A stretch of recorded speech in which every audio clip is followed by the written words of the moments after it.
سلام كبرات فتوات بيت السبعان وستار نلو مخا اتاز فتو افكاريتو مسبور ركب جميرة كساب مرع زبز حلقات امن زقرم فتسم تازلو نايداويت فراوي هيوتون تزنتو حاكن يزان تحزلكم قريبا زلو خمو نسخم دما نزا فيديو بلايك جميركم ازازان تاون كساب موداتا نختكتاتلوا بخبري عدمكم سناي مكتتال سمو داويت زبهال بدي إرتراون تخون بابو دم إثيوبياوي يو داويت عبد حجوان عبد ساز غمت انتخون ودي 27 عامته ونيو كاب علتات حدا معالتي عم منقد بولي أديس أبابا زناب بحيل انتهارم نتسرح زبزح قدنا دما نابزن تبارق وحازماي كايرو نبرا نايتن مخاين مبراتي عبد اسفالت كم زن تبارق من زفت ترقيحهم اتزناب دما عب قرقرتات هنصاتات كعرف كله زفترو دمتي نتا كتما فولي طباقه هيبو نبرا اتسماي بدبنات شفينن كله باب مونغو سمعنا قدا دما حيل نايت زناب يرئ نبرا تغايد نمول عب تركب حانت نيشتو كافي معازات زقلو زنبربون نتعير مليئو بتحد وجن دما زحل زبلن لبزة تنكفن ناجاز موسيقى يسمع نبره عوجت تكافي زنبورو سبات دما كابت زناب تعقيبهم بوعي علال تزميلهم نبرو أو حانت خورنا عتكافي خا تودي 27 عامت أركيتكت داويت ملاتو كوفيلي حسب نبره داويت نويح تسلم زحبرون عستوعالي تريد زلوان من نسيو أو كازانتس نزركب عبينا بيرو هنسا بروجكت زخون نهنزا ديزاينات بزرزر يقمقم ولا كنت نبره حساباتو قنا أب مونغو نابتنا يدقى معبل يخير نبره اتنطبطب زناب عبت مسكوت كنشرات تكلونا رأي عبلو بزسمع نايتموا سمعيت كرحق يفتن نبره داويت عبتا ختما سومي اركتيكت كخون ولا كنت خاله عوشت زلو قدولو قنا كاو كفلي كالن ازا سمعيت دما دحر موتو ديز متايو عبتو موت بريتا كافي عند بيتي خفت مو زحول عيرن نطبطب زنابن حيزا حامت قوالن ستيتي ناوشتا عتوت بيتي زناب تلقياون نزيت فولدو خفلي كتاقوام الدو بلد اتا قول 26 زعامتا وينتا محرتا بنبرت وينتا عب قربا اوان كاب سعود عرب سسقوقت تخون كلا عبعينتا دما اتزقات اما مكران دخامن ينبب نبرا صوتها هيوتا كان بحدش كام مسارتو نخت جمر زتقدد سمخوانا زن توارق نبرا عب قدم داويت زلو بارو خف مبال مسرعيتون نحاتر قزيت دناقيرا دو دحر مبالا يغريتا عبزك قمت يخيل ديلا بتحتنا حتتتو داويت دما قول حيلو يري امو بفشختا اوه تخيل يخيلو فوادلا ازغالي لقات امي هيوت كلت يوم نزل عالم كم زغيرو عبت غصبت ولا حدا زفلت اي نبرن انت خونا قنا ازنا عدلو مجمرتا نبرا علالهم بتنقاغم بتحتنا نجمرمو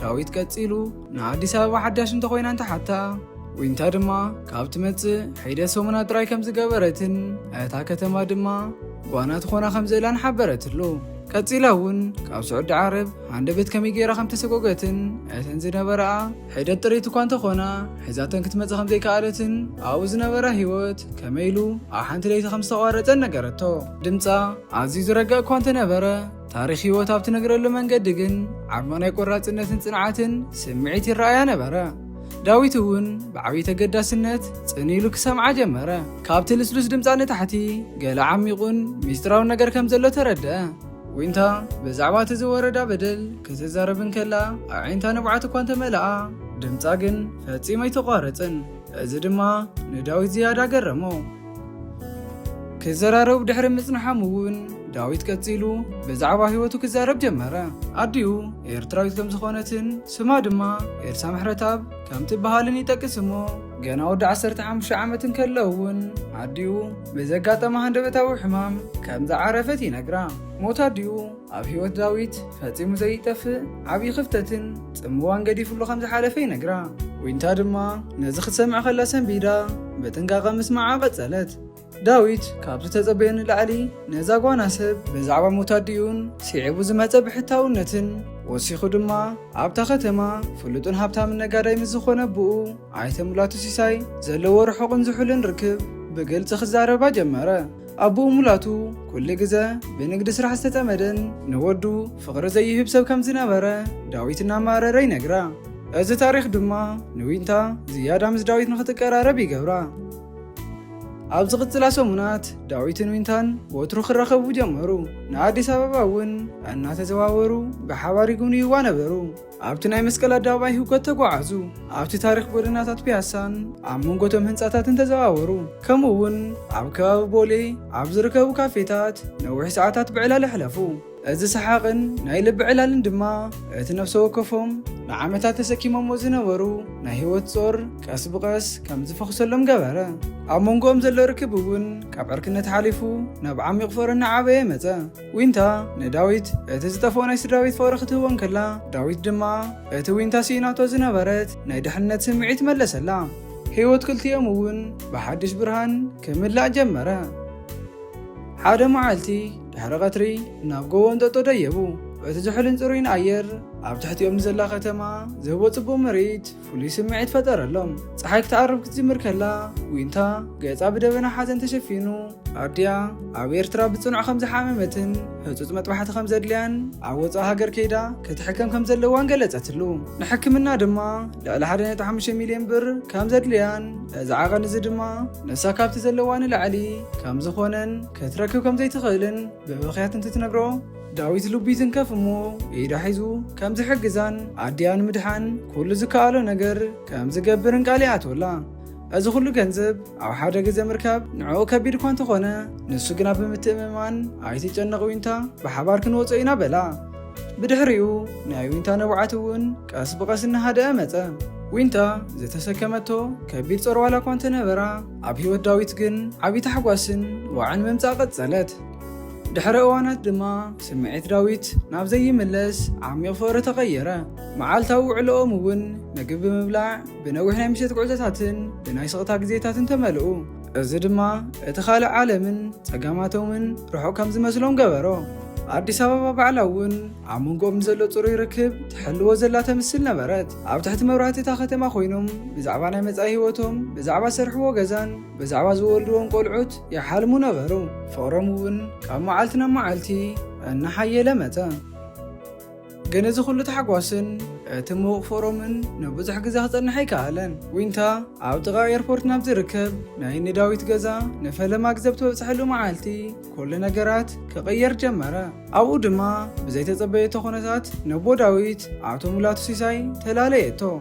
ሙላቱ ማለት ብሃብቱ ብስልጣኑን ዝምካሕ ሰባት ብምቁፅጻር ባህሪ ዝፍለጥ ጨካን ሰብ እዩ። ሙላቱ ንፈለማን ዊንታ ምስ ረኣያ ሰንበደ። ድሕሪኡ ድማ ብጥንቃቐን ብትኹረትን ክጥምታ ጀመረ። ዝረግአ ትርኢት እኳ እንተነበሮ ካብ ውሽጢ ግና ገለ ዘስተንትንን ዝሽረብን ነገር ከም ዘሎ ኣዒንቱ የርእያ ነበራ። ዊንታ ድማ ኣብ ኣዒንቲ ሙላቱ ዝረኣየቶ ነገር ናይ ፍርሕን ናይ ባህግን ሕውስዋስ ነበረ። እዚ ኣጋጣሚ እዚ እውን እዩ ናይ ክልቲኦም ህይወት ኣንፈት ንኽቕይር ዝገበረ። ኣብ ዝቐጸላ ሰሙናት ዊንታ ብዘይተፈለጠ ምኽንያት ብፍሉይ መንገዲ ክትመላለስ ትጅምር እሞ ምስ ዳዊት ዘለዋ ርክብ እውን እናዝሓለ ይመጽእ። ትኹረታ ፋሒሉን ካብ ዳዊት ርሓቕ ዝበለት ጓልን ኮነት። ዳዊት ምኽንያቱ ዋላ እኳ እንተሓተታ ንሳ ግና ኩሉ ግዜ ዋላ ሓደ ኮንኩ እናበለት ተሓብኦ ነበረት። ኣብ መወዳእታ ድማ ሓደ ምሸት ንዳዊት እታ መጀመርታ ዝተራኸቡላ ካፌ ኣብኡ ንኽረኽባ ብቴሌፎን ነገረቶ። ኣብኡ ምስ በፅሐት ድማ ገዛ ተለዊጡን ኣብ ዓብዪ ስቓይ ውሽጢ ኮይናን ሙላቱ ናብ ገዛ መፂኡ ከም ዝነበረ ነገረቶ። ኣቦኡ ናይ ኣድያ ናይ ሕክምና ወፃኢ ሙሉእ ብሙሉእ ክኸፍልን ናብ ወፃኢ ሃገር ልኢኹ ንኽሓክማ ቃል ከም ዝኣተወላን እንተኾነ ግና ሓደ ዝሰንብድ ቅድመ ኩነት ከም ዘቐመጠን ነገረቶ። እቲ ቅድመ ኩነት ድማ ነብኡ ክትምርዖ ከም ዘለዋ ሓበረትሉ። እዚ ነገር እዚ ንዊንታ ኮነ ንዳዊት ዓብዪ ዝሰንብድ ናይ ሞት ዜና ነበረ። ልቢ ዳዊት እውን ብስንባደ ክሃርም ይጅምር። ዳዊት ነቲ ዝሰምዖ ነገር ንምእማን ተጸገመ፣ ሰንበደ፣ ተቖጥዐ። እዚ ክኸውን ኣይኽእልን ኣቦይ ከም ዘይገብርን እናበለ ጨደረ። ቀጺሉ እውን ካልእ መንገዲ ክህሉ ከም ዘለዎን ንሱ ባዕሉ እቲ ገንዘብ ከም ዘምጽኦን ነገራ። ዊንታ ግና ህይወት ኣድያ ሕጂ ኣብዚ ገንዘብ እዚ ጥራይ ተመስሪቱ ከም ዘሎን ገዛ ከም ዘይብሎምን እናበኸየ ተረድአቶ። ውሳነኣ ብቐሊሉ ዝተወሰነ ይነበረን፣ ግን ከዓ ህይወት ኣድያ ንምድሓን እንዳዝገበረቶ ናይ መወዳእታ ምርጫ ነበረ። ድሕሪኡ ኣብ መንጎኦም ዝተፈጠረ መሪር ስቕታ ብሓባር ነቲ ዝሓልምዎ ዝነበሩ ህይወት ንመወዳእታ ዝሰብር ነበረ። ዳዊት በታ ምሸት እትያ ኣብ ዝናብ በይኑ ክኸይድ እንከሎ ልቢ ተሰይሩ ብሓዘን ተዋሒጡ ነበረ። ናይ ፍቕሮም መወዳእታ እውን እዛ ምሸት እዚኣ ነበረት። ድሕሪ 3 ወርሕ ዊንታ ኣብ ከባቢ መስቀል ኣደባባይ ኣብ ዝርከብ ኣዝዩ ዘመናዊ ሆቴል ንኣቶ ሙላቱ ሲሳይ ብዓብዪ ድግስ ተመርዓወቶ። ሓደ እዋን ብምሉእ ልባ ተፍቅሮ ናይ ዝነበረት መንእሰይ ነብኡ ሰበይቲ ኮነት። ኩሎም ሰብ ሃብቲ ኣዲስ ኣበባ ዝተረኸብሉ ዓብዪ መርዓ ዋላ እኳ እንተነበረ ዳዊት ግና ናብዚ መርዓ ኣይተረኸበን። የግዳስ ናይ ስድራ ቤቱ ገዛ ንዘለኣለም ገዲፉ ኣብ ካዛንቺስ ናብ ትርከብ ሓንቲ ንእሽቶን ጠባብን ገዛ ቀየረ። ድሕሪኡ እውን ዊንታ ካብ ፍቅርን ንላዕሊ ንሃብትን ንምቾትን ተገዚኣ እያ ዝብል መሪር ጥልን እምነትን ኣብ ልቡ ሒዙ ኸደ። ኣብ መርዓ መዓልቲ ዊንታ እቲ ዝተኸደነቶ ጻዕዳ ቬሎ ብደገ ንዝርያ ሰብ ጽባቐ እኳ እንተነበረ ንዓኣ ግን ናይ ሓዘን ክዳን ነበረ። ናይ ውሽጢ ስቓያ ግን ዋላ ሓደ ሰብ ክርዳኣላ ኣይከኣለን። ብድሕሪኡ እውን ኣብቲ ጥቓ ኤርፖርት ኣብ ዝርከብ ዓብዪ ቪላ ናይ ዊንታ ሓድሽ ህይወት ብስቕታ ተጀመረ። ብምቾትን ብሰራሕተኛታትን ተኸቢባ ዋላ እኳ እንተነበረት እቲ ገዛ ንዓኣ ከም ቤት ማእሰርቲ ነበረ። ሙላቱ ይንከባኸባን ክቡር ህያባትን የበርክተላ ነበረ። እንተኾነ ግን ነፍሲ ወከፍ ምንቅስቓሳ ናይ ምቁፅጻርን ናይ ምክትታልን ባህሪኡ ካብ ግዜ ናብ ግዜ እናተጋደደ ይመጽእ። በዚ ምክንያት እውን ዊንታ ነፃነት ዘይብሉ ህይወት ክትነብር ተገደደት። ንናይ ደገ ሰብ ግና ምቹውን ዝተማልአን ህይወት ትነብር እያ ትመስል። እቲ ሓቂ ግና ካብዚ ዝረሓቐ እዩ። ምክንያቱ ነፍሲ ወከፍ መዓልቲ ተሕልፎ ንሙላቱን ኣብቲ ገዛን ዘለዎ ሚስጥራትን ተጠንቂቓ ብምክትታል ነበረ። ዊንታ ናይ የመንቲ ሰበይቲ ግድያ ብኣግባቡ እናተዋፅአት ኣብ ውሽጣ ግና ናይ ሕነ ምፍዳይ ሓዊ ይነድድ ነበረ። እዚ ሓዊ እዚ ድማ ናይ ፍትሒ ጽምኢ ነበረ። ድሕሪ ግዜ ዊንታ ሙላቱ ብዘይብሉ ናብ ናይ ባዕሉ ቢሮ ተኣቱ እሞ ብምስጢር ክትፍትሽ ጀመረት። ኣብቲ ቢሮ ድማ ዝኣረጉ ሰነዳት ናይ ፋይናንስ ሚስጥራት ከምኡውን ናይ ገንዘብ ቅብሊታትን ንህንፃ ዘይውዕሉ ሓደገኛ ኬሚካላትን ከም ዝገዝአ ዝገልጹ መዝገብ ረኸበት። ጥርጣሪኣ ድማ ካብ መዓልቲ ናብ መዓልቲ ናብ ርግፀኝነት እናተቐየረ መፀ። ብድሕሪኡ እውን ሰብኣያ ኣብ ዓለም ንንግዲ ካብ ዘለዎ ስም ወፃኢ ብዙሕ ጸሊም ስራሕቲ ከም ዘለዎ ተረድአት። ነፍሲ ወከፍ ዝረኸበቶ ሰነድ እውን ሙላቱ ክንደይ ናይ ጨካንን ስሱዕን ከም ዝኾነ የረጋግፀላ ነበረ። ናይዚ ኩሉ ሚስጥር ምቅላዕ ድማ ናይ ግዜ ጉዳይ ነበረ። ሓደ ምሸት ሙላቱ ንስራሕ ጉዳይ ካብ ከተማ ወፂኦም ዝኸደሉ እዋን ዊንታ ኣብ ቢሮ ዝርከብ ሓደ ብምስጢር ዝተቆለፈ ሳንዱቕ ብሓይሊ ሴራ ተኸፍተሞ ኣብ ውሽጢ ድማ ቅድሚ ብዙሕ ዓመታት ዝተጻሕፉን ተቆሊፎም ዝነበሩ ናይ ሕክምና መዝገባትን ዝሓዘ ፋይል ረኸበት። ናይቲ ፋይል ሽፋን ክትኸፍቶ ከላ ኤልሳ ምሕረት ኣብ ዝብል ስም ብግልፂ ተጻሒፉ ረኣየት። ነዚ ናይ ቴክኖሎጂ ናይ መርዚ ምርመራ ሪፖርት ከተንብቦ ከላ ድማ ኤልሳ ቅድሚ ሞታ ኣብ ሰውነታ መራዝን ቀታልን ዝኾነ ኬሚካል ተረኺቡ ከም ዝነበረ ተረዳት። እዚ ፋይል እዚ ድማ ንዊንታ ዓብዪ ስምባደ ፈጠረላ። ቀስ ብቐስ እውን እቲ ሓቂ እናተገልጸላ ይመጽእ።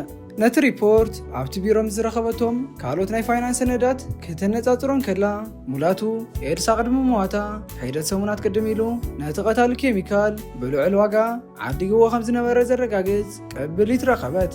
ኣብቲ ቅጽበት እቲ ድማ ሓቂ ከም ፀሓይ ነቲ መጋረጃ ቀዲዱ ይወፅእ። ኣቦ ዳዊት ማለት እውን ሙላቱ ሲሳይ ንገዛእ ሰበይቱን ኣደ ዳዊትን ብምስጥር መሪዙ ከም ዝቐተላ ሙሉእ ብምሉእ ርግፀኛ ኾነት። እዚ ዝገበሮ ድማ ኩሉ ሃብታ ንምውራስን ኣብቲ እዋን ዝነበረ ካሊእ ሚስጥር ንምሽፋንን ነበረ።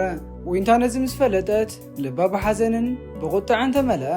ንዳዊትን ነዲእን እውን ፍትሒ ንምርካብ ቆሪፃ ናይ ሕነ ምፍዳይ መደባ ከተዳልው ጀመረት። ካብቲ ግዜ ጀሚሩ ናይ ዊንታ ናይ ህይወት ዕላማ ሙሉእ ብምሉእ ተለወጠ። ድሕሪኡ እውን እምንትን ተኣዛዚትን ሰበይቲ መሲላ እናተረኣየት ኣብ ልዕሊ ሙላቱ መርትዖታት ብምስጢር ክትእክብ ጀመረት። ሰነዳት እናቐድሐትን ድምፅታት እናቐረፀትን ንሙላቱ ካብ ዓበይቲ ናይ ፋይናንስ ገበናት ጀሚሩ ካብ ናይ ግብሪ ምትላልን ካብቲ ዝኸፍአ ናይ ቅትለት ገበንን ምስ ዘራኽብ ድልድል ክሲ ብምስጢር ክትሃንፅ ጀመረት። እዚ ኩሉ ትገብሮ ዘላ ድማ ንናይ ባዕላ ድሕነት ከይሓሰበት ንዳዊት ኢላ ነበረ። ዊንታ ነፍሲ ወከፍ መዓልታ ተሕልፎ ብስጋት ዋላ እኳ እንተነበረ እቲ ዝሓዘቶ ዕላማ ግን ብርትዕ እንዳሃባ ፍትሒ ክሳብ ትረክብ እውን ከይቋረፀት መረዳእታ ምእላሻ ቀፀለት። ዊንታ ኣብ ገዛ ሙላቱ ከም እሱር እናነበረት መርትዖ ክትእክብ ከላ ድሮ 2 ነዊሕ ዓመታት ሓለፉ። ዳዊት ግና በይኑ ብድኽነትን ብሓዘንን ኮይኑ ብዛዕባ እቲ ሓቂ ገለ ዝፈልጦ ነገር ኣይነበረን። ሓደ መዓልቲ ሙላቱ ኣብ ቢሮ እንከሎ ብሃንደበት ወዲቑ ውኑ የጥፍእ እሞ ብቁልጥፍ እውን ኣብ ቦሌን ኣብ ዝርከብ ቅዱስ ገብርኤል ሆስፒታል ተወሰደ። ኣብኡ ድማ ኣብ ዝተገበረሉ ምርመራ ናይ ልቢ ድኻም ከም ዘለዎን ህይወቱ ድማ ኣብ ሓደጋ ከም ዝኾነን ተፈለጠ። ሙላቱ ከምዚ ኢሉ ኣፍ ሞት ዋላ እኳ እንተነበረ ሽዑ ግን ሰባት ንክቆፃፀር ይፍትን ነበረ። እንተኾነ ግና እዚ ናይ መወዳእታ ፈተንኡ ከም ዝኾነ ይተረድኦ ነበረ። ሙላቱ ኣብቲ ሆስፒታል ብዙሓት ነዋሕትን ስቃይ ዝበዝሖምን ምሸታት ድሕሪ ምሕላፉ ብሕልና ወቐሳ ክሳቐ ጀመረ። ሓደ ምሸት እውን ዊንታ ጥራይ ኣብ ጥቑኡ እናሃለወት እቲ ኩሉ ዝገበሮ ነገር ብግልፂ ክዛረብ ጀመረ። ኣብ መወዳእታ እውን ቅድሚ ዓመታት ኣብ ኤርትራ እንከሎ ብፅባቐን ብሃብትን ኤልሳ ወይ ድማ ሰበይቱ ተማሪኹ ከም ዝነበረን ፀኒሑ ግና ጥሪታ ንምውራስን ንገንዘብ ኢሉን ብተወሳኺ እውን ዕንቅፋት ኮይና ስለ ዝረኸባ መሪዙ ከም ዝቐተላ ተናዘዘ። ዊንታ ድማ እዚ ኩሉ ዘረባ እናተዛረበ እንከሎ ብሞባይላ ብሚስጥር ቀሪፃቶ ስለ ዝነበረት ሕጂ ድልዱል ናይ ፅሑፍ መርትዖን ናይ ድምፂ ናይ እምነት ቃልን ኣብ ኢዳ ከም ዘሎ ረጋገፀት። ናይ ሙላቱ ድምፂ እናተቆራረፀ ዋላ እኳ እንተነበረ እቲ ሓቂ ምዝራቡ ግን ንዊንታ ዓብዪ ዓወት ነበረ። ንፅባሓይቱ ንግሆ ዊንታ ናብ ዳዊት ደው ኢላ ኣብ መንገዲ ቦሌ ኣብታ መጀመርታ ተራኸቡላ ካፌ ብህፁፅ መፂኡ ንኽረኽባ ዋላ እኳ እንተሓተተቶ ዳዊት ግና ንሓሳባ ነፂጉ ክመፅእ ከም ዘይኽእል ይነግራ። ቁሩብ ክተረድኦ ድሕሪ ምፅናሓ እውን ኣብ ድምፃ ዘሎ ጭንቀት ሰሚዑ ንኽመፅእ ይሰማማዕ። ናብኡ ምስ በፅሐ ድማ ከም ብሓዱሽ ዝናብ እናሃረመ ዊንታ ድማ ብዛዕባ ኩሉ ነገር ነገረቶ። እቶም ዝተኣከቡ ሰነዳትን ናይቲ ኬሚካል ዕደጋ ቅብሊትን ናይ ኣቡኡ ናይ ድምፂ ናይ እምነት ቃልን ኩሉ ከየትረፈት ሓደ ብሓደ ረአየቶ። ዳዊት ነቲ ዝሰማዖን ዝረኣዮን ከኣምን ተፀገመ። ዓለም ኣብ ልዕሊ ዝተደፍአት መሰሎ። ኣቡኡ ነዲኡ ከም ዝቐተላ ምስ ተረድአ ብዓብዪ ሓዘንን ብቁጣዕን ተመልአ። ብኸመይ ኢሉ ከም ዝገብር እናበለ ብብኽያት ክሓታ ጀመረ። ንፅባሓይቱ ዳዊትን ዊንታን ብሓባር ናብቲ ሆስፒታል ይኸዱ እሞ ኣብቲ ናይ ስቕታን ናይ ሞት ጨናን ዝመልኦ ክፍሊ ሙላቱ ደኺሙን ሰቑኢሉን ደቂሱ ነበረ። ዳዊት ነቶም መርትዖታትን ነቲ ናይ ኣቡኡ ድምፂ መቕረፅን ኣብ ቅድሚ ኣቡኡ ኣቐመጦም። ቀፂሉ ድማ ስለምንታይ ከምዚ ጌርካ ስለምንታይ ንዴ ቀቲልካያ እናበለ ብሕርቃን ክሓቶ ጀመረ። ንፈለማ ግዜ እውን ሙላቱ ሓሶት ገዲፉ እቲ ሓቂ ክዛረብ ጀመረ። ኣብ ዒንቱ እውን ናይ ስዕረት ናይ ፍርሕን ጣዓሳን ሰምዒት ይረአ ነበረ።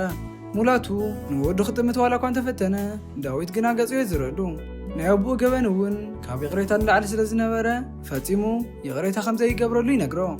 ዊንታ ድማ ናይ ኩሎም ሰነዳት እቲ ቅዳሓ ቀዲማ ንፖሊስን ንናይ ሕጊ ክኢላታትን ከም ዝለኣኸት ነገረቶ። ሙላቱ ድማ ዝቆፃፅራን ከም ጥሪት ዝጥቀመላን መሲላቶ ዝነበረት ሰበይቲ ገና ካብ መጀመርታ ጀሚራ ውድቀቱ ተቀላጥፍ ከም ዝነበረት ይርዳእ። እቲ ዘጥሮይ ሃብትን ስልጣንን እውን ከድሕኖ ኣይከኣለን። ሙላቱ ኣብ መወዳእታ ህይወቱ በይኑ ከም ዝኾነን ኩሉ ነገር ከም ዝጠፍኦን ተገንዘበ። ናይ ህይወቱ ፍጻመ እውን መሕዘኒ ነበረ። ድሕሪ ዝተወሰኑ መዓልታት ሙላቱ ክሳቐ ድሕሪ ምቕናዩ ኣብቲ ሆስፒታል ይመውት። ብዙሕ ከይፀንሐ እቲ ተጀሚሩ ዝነበረ ምርመራ ገበናቱ ኩሉ የቃልዖ። እዚ ድማ ኣብ ኣዲስ ኣበባ ዝነበሮ ስም ንዘለዓለም ይጠፍእ። ዓበይቲ ጋዜጠኛታት ከይተረፉ ዝተፈላለዩ መርበብ ሓበሬታታት ብዛዕባ ስቱር ገበን ናይ ሙላቱ ሲሳይ ብሰፊሑ ጸብጸቡ። ህዝብታ ከተማ እውን በቲ ዝሰምዖ ዜና ሰንበደ። ብድሕሪ እዚ ናይ ሙላቱ ኑዛዜ ኣብ ቅድሚ ሕጊ ክኢላታት ክንበብ እንከሎ እቲ ኩሉ ሃብቱ ትካላቱን ጥሪቱን ኩሉ ናብ ወዱ ዳዊት ሙላቱ ከመሓላለፍ ተገይሩ ፀኒሑ እዩ። እዚ ክኸውን ዝኸኣለ ድማ ዊንታ ሙላቱ ብሂወት እንከሎን ንዓ ንምሕጓስ ዝኾነ ነገር ኣብ ዝገብረሉ እዋን ብምስጢርን ብብልሓትን እቲ ሰነድ ስለ ዘፈረመቶ እዩ። ዳዊት ሕጂ ናይታ ከተማ ዓብዪ ሃብታም ኮይኑ ኣሎ። ዊንታ ዝገበረትሉ ምክንያት ድማ ዳዊት እቲ ዝተመንዝዖ ሃብቱ ንክምለሰሉን ናይ መጻኢ ህይወቱ ውሕስነት ንክህልዎን ነበረ። እዚ እውን ናይ ዊንታ እቲ ዝዓበየን ናይ መወዳእታን ህያብ ነበረ። ድሕሪ ሰሙናት እውን ዳዊትን ዊንታን ኣብ ጎቦን ጠጠው ደው ኢሎም ነቲ ዘንፀባርቕን ሰላማዊትን ከተማ ናብ ታሕቲ እንትጥምቱ እቲ ሓቂ ዳዊት ብዛዕባ ህይወቱ ብዛዕባ ኣቡኡን ካብ ኩሉ ንላዕሊ ድማ ብዛዕባ ዊንታ እቲ ዝነበሮ ጌጋ እምነት ኩሉ ቀይርዎ። ንኽልተ ዓመታት ኣብ ልቢ ሒዝዎ ዝነበረ ጥልኢ ናብ ዓሚቕ ፍቕርን ኣኽብሮትን ቀይሮ። ዳዊት ናይ ዊንታ መስዋዕትነት ምስ ተረድአ ኣዒንቱ ብንውዓት መልአ። ድሕሪ እውን ናይ ክልቲኦም ህይወት ብሓድሽ ምዕራፍ ተጀመረ። ኣብ መወዳእታ እውን ዳዊት ፈፂሙ ክግምቶ ዘይኽእል ዓብዪ ሓቂ ተረድአ። እቲ ሓቂ ድማ ዊንታ ፈፂማ ንቡኡ ካብኡ ብሊፃ ኣይመረፀትን። እኳ ደኣስ ንዓኣ ናብ ናይ ምልኦቲ ገዛ ዝወሰዳ ስሳዕ ዘይኮነስ ዓብዪ መስዋዕትነት እዩ ነይሩ። ንሳ ንናይ ባዕላ ህይወትን ስምንተ ሓጓስን መስዋዕቲ ገይራ ኣዲያ ንምድሓንን ነቲ ናይ ስድራ ቤት ህይወት ዘጥፍአን ኣዲኡ ዝቐተለን ጨካን ሰብ ኣብ ቅድሚ ሕግን ምውዳቕ ነበረ። ወይንታ ኩሉ ነገር ዝገበረት ዳዊት እቲ ተመንዝዖ ፍትሕን እቲ ዝግባእ ህይወትን ንምርካብ ነበረ። ዳዊት እውን ንኢድዊንታ ኣጥቢቑ ይሕዛ እሞ ነቲ ኩሉ ዝገበረትሉ ነገር እውን ኣጸቢቑ ከመስግና ጀመረ። ብድሕሪ ዊንታ እውን ምስጋኑ ተቐቢላ ፍሽኽ ድሕሪ ምባላ ሓደ ዘሰንብድን ዳዊት ፈጺሙ ክግምቶ ዘይኽእልን ሓደ ሓቂ ነገረቶ። ንሱ ድማ ካብ ኣይተ ሙላቱ ወይ ድማ ካብ ኣቦኡ ንዳዊት ናይ 6 ወርሒ ጥንሲ ከም ዝሓዘት ብሓዘን ነገረቶ። ነዚ ሰምዐ ዳዊት ድማ ብስንባደ ክሪኣ ድሕሪ ምጽንሑ በቲ ሓደ ሓዉ ስለ ዝረኸበ እናተሓጐሰ በቲ ካልእ ወገን ድማ እታ ኣዝዩ ዝፈትዋን ብዙሕ መስዋዕትነት ዝኸፈለትሉ ነፍቃሪቱ ንዘለኣለም ይስእና ከም ዘሎ እናተረድአ ብሓዘን ክዛረባ ይጅምር። ዊንታ ድማ ነዚ ኩሉ ኣቐዲማ ሓሲባትሉ ከም ዝነበረትን ክልቲኦም ብሕውነት ንኽቕጽሉን ሓዉ እውን ኣብ ቀረባ ክውለድ ስለ ዝኾነ እቲ ኩሉ ዝተፈጠረ ነገር ንኽርስዕዎን ነገረቶ። ዳዊት ዝብሎ ጠፊእዎ ስቑኢሉ ኸሪኣ ድሕሪ ምጽንሑ ኣማራጽ ስለ ዝሰኣነ እውን ብሓሳባ ይሰማማዕ። ድሕሪ ዝተወሰኑ ሰሙናት እውን ዳዊት ነቲ ዝውለድ ዘሎ ህፃን ብምሕሳብ ንዓኣ እውን ብዙሕ መስዋዕትነት ስለ ዝኸፈለትሉ ካብቲ ኣቦኡ ዝሃቦ ሃብቲ እቲ ፍርቂ ዝኸውን ይህባ። ብድሕሪኡ እውን ክልቲኦም ከም ቤተሰብ እናተጠያየቑ ሰላማዊ ህይወቶም ጀመሩ። እሽኹራት ተዓዘብቲ ናይ ኣንስታር ክሳብ መወዳእታ መደብና ስለተኸታተልኩምና ካብ ልቢ እናመስገንኩ እዛ ዛንታ ተፈቲኹማ እውን ናብ ኩሉ ምእንታን ክትበጽሕ ላይክ ሸር ግበሩ ዋና በልኹ። ኣብ ዝቕጽል ብኻሊእ መደብ ተመሊስና ክሳዕ ንራኸብ ሰሰናይ ንዓኹም ደሓን ቀኒለይ።